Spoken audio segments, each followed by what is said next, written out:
G'day and welcome to another episode of Kiwi Car Life, and today by popular request I'm going to be doing a review of this 2005 Honda Legend, the flagship Honda from the mid-2000s. In terms of exterior styling, when they came out, the styling was kind of interesting, where it was different but also very understated because of course at the time this was designed to be almost kind of like the Honda S-Class or the Honda 7 Series in a way, where it's a big, full-size, very comfortable luxury sedan. But they certainly didn't skimp on features. It's got bi-xenon lights here at the front, it's got cameras, it's got parking sensors, and the other thing you'll notice is that the badge looks a little bit funny, and that's because under there is a sensor which allows this to have adaptive cruise and lane keep assist as well, which for the era was pretty darn remarkable. The engine is Honda's J35, which was their answer to Toyota's 2GR and Nissan's VQ35. It's a 3.5 litre single cam, surprisingly, VTEC V6. It makes 285 horsepower or 214 kilowatt and 347 newton meters of torque, which eagle-eyed viewers will note that this is a little more than your average J series, and that's because in the Legend it had some different intake manifolds along with an increased compression ratio, which allowed it to make more power than the V6 that you find in, say, the Accord V6 from the same era, which was around 202 kilowatt rather than 214 like this.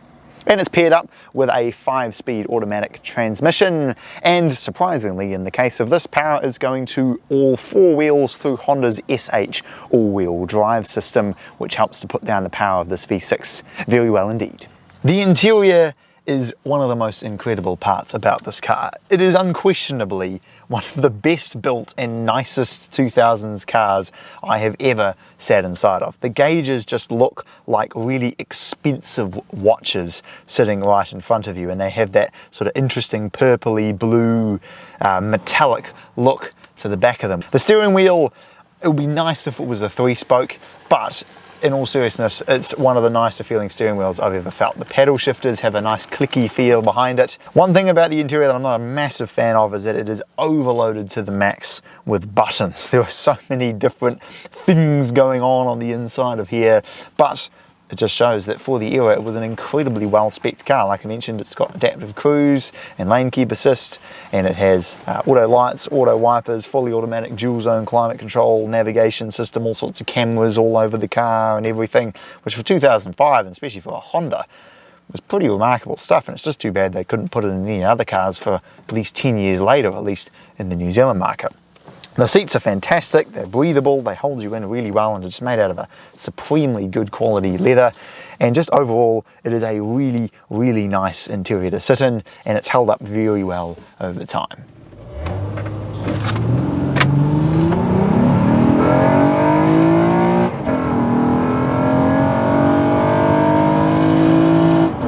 Three, 2, 1, go.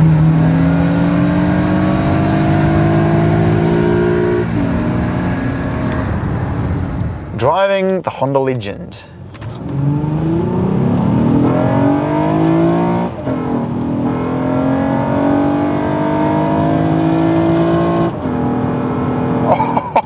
Oh, it sounds so different to any other V6 I've driven. It's really interesting. Oh, the VTEC.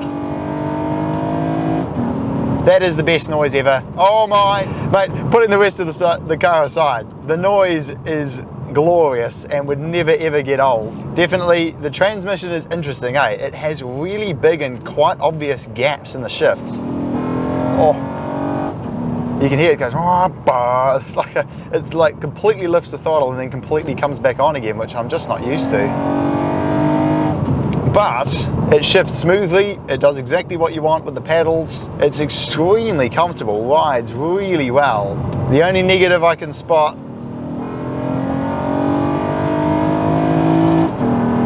is the gear ratios are really long, which means that it makes a car with 300 horsepower feel slower than it actually is, and of course it weighs nearly 2 tons. So, you know, if I'm honest,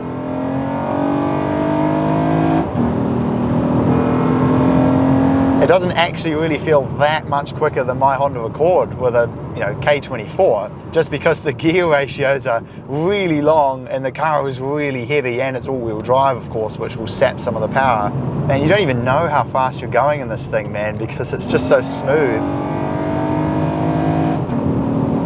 And the other slight negative is that the steering feel is pretty dead. It is at heart a luxury car, and steering feel is kind of one of those things that unfortunately you can't really change very easily. But the positives: the engine is a masterpiece.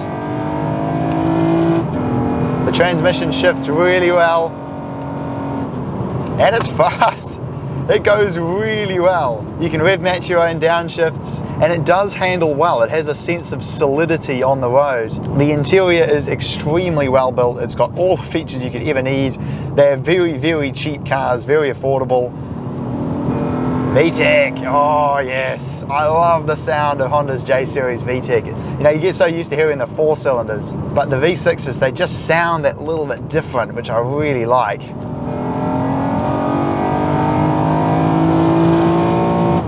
And that is glorious. I could listen to that noise all day. It's amazing.